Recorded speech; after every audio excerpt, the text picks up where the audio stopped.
Shall we go to the questions from the audience? And I've got Yeah, this little yeah, banner. do that.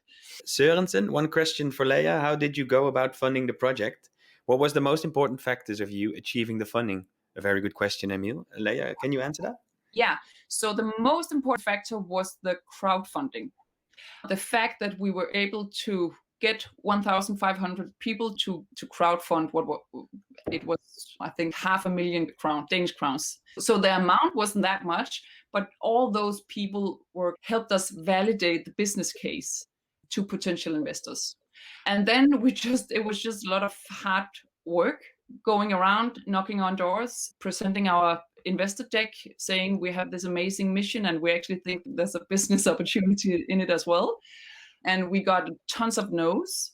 But then we also got yes from the perfect group of investors. They are very, all in all, I think now we have I think it's almost 12 investors, but back then we had 4 or 5, and they are just an amazing crowd. What was their reason for funding? What did they say? Was there some sort of similarity in their reasons to Yes. do it? Yeah, so it was twofold. All of them really believe in the mission. They think there's something fundamentally wrong with how news is produced and consumed in the old way.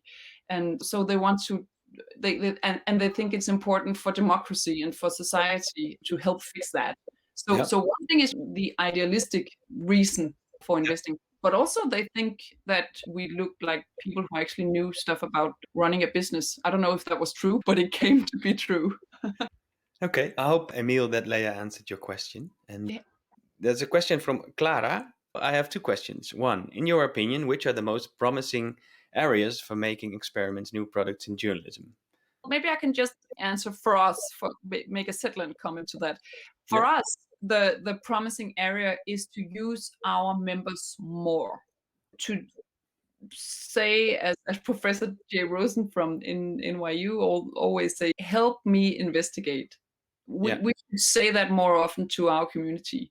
They help us in tons of way already with ideas and comments and critique, but we haven't up until now used them to crowdsource knowledge. And I think it just has a huge potential.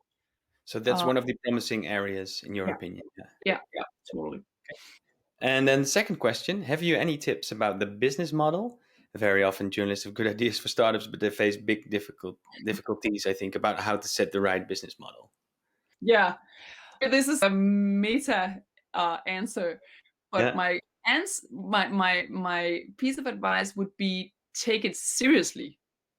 Yeah. I just don't take for granted that people want to pay for journalism, because they don't. You have to deliver the right way of doing it. And when I started as an entrepreneur, I didn't really take it seriously. I was like, maybe I thought the money stuff and the business stuff, that was not for me. Up until a very clever man told me, you can, let's say if I can translate it, you can, more or less, he said, you can, okay, he cursed. I'm not going to do that. He would say, you cannot be an idealist if you can't fund the idealism. And he was just so right about that. Yeah. So it's just such a huge part of delivering journalism today is also delivering the right business model. Yeah. Anyway, so that's not a piece of advice, except for, yeah, take it very seriously. It's not something that others should do. It's something that you, the founder of the company, should do.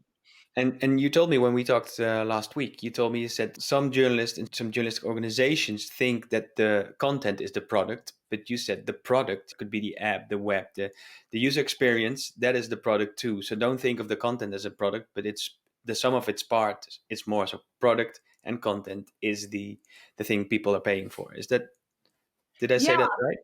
yeah. Also because that's what journalism, in fact, has always been about. Not only producing content, but also being very clever about business model and how to get the content out to the audience. What an insane idea to get people on bikes delivering your product to their doors. Yeah. Insane and brilliant. It's Yeah. it was a brilliant idea. Yeah. Amazing, Yeah. amazing. And today we don't use people on bikes, but we use technology. So Yeah, being very clever about that and knowing that technology and distribution is a core part of journalism also. as well. Yeah, yeah, It's not only content, it also how do you put that content out into the world so yeah. that people can experience it. Yeah. And I think we can't emphasize this enough. And as I said, me as with my background in user experience design, I totally agree with you. So let's go to the next question, and it's by Andre. Can you put some more words on the approach that you think students of journalism should have to the education itself, with it perhaps being legacy and journalism being a subject on a constant move? By the way, I hope we answered both Clara's questions, but now Andre's question. Yeah. Oh, yeah. It's a tough one. So also because I'm more or less divided when it comes to these questions. Because on one hand, you know what? I don't have the right answer to this. I just know this. On the one hand, you have to say, as I started out by stressing, you have to know the craft. You Yeah, have to know how to tell a story. You have to know how to make an angle, how to call a source. All those boring stuff in a sense. All those it's just there. You have to know all these stuff. yeah, On the other hand, I think that at least the journalism schools that I know of, insanely oriented towards the old world. yeah, Why don't we think about business models? Why don't we think about tech when educating journalists? And as I just said, I think that the tech part is such a huge part of the product that you're going to make. So why not learn stuff about that? yeah. Um, yeah. And you So, but think it's not one way or the other. It's not the Mhm. opposite part of a spectrum. I think it's you can do it in parallel, and it's not mutually exclusive, right? You can do it both, learn the craft and have the technology experience and the Sure. digital skills. Sure. The problem is in Denmark, the journalism education is only 2.5 years, which Ah, is yeah. so in that sense, it is a little. Yeah, in the Netherlands, it's mostly four. I think for a bachelor degree in journalism, you have to study for 4 years. There's a lot of practical experience to go into the field, do internships, obviously. But yeah, I think 4 years. Yeah. Okay, and I hope Andre that Leia answered your question satisfying. And Clara says, "Thank you, interesting thoughts, and congrats for your project, Leia." Thanks.